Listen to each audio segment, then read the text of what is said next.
Lesson 10 for December 1 through to 7, Unity and Broken Relationships. Sabbath afternoon, December 1.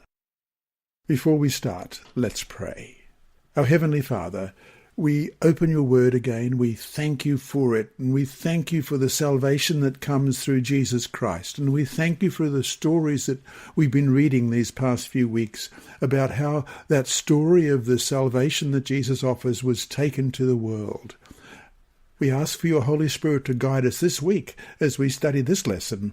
In Jesus' name, amen. Our memory text this week is Romans chapter 5 and verse 10.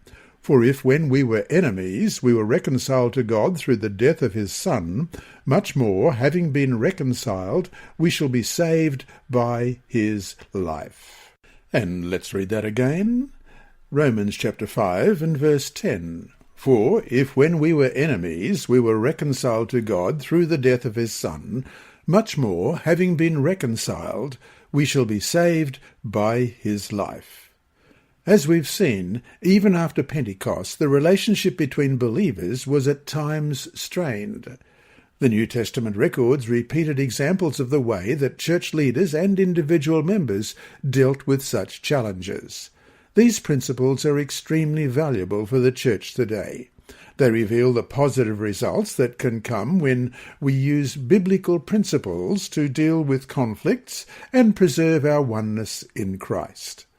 In this week's lesson, we will focus on restoring relationships and how our human relationships impact our oneness in Christ.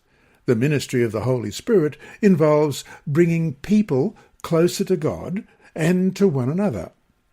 It includes breaking down the barriers in our relationships with God and breaking down barriers in our relationships with one another. In short, the greatest demonstration of the power of the gospel is not necessarily what the church says, but how the church lives.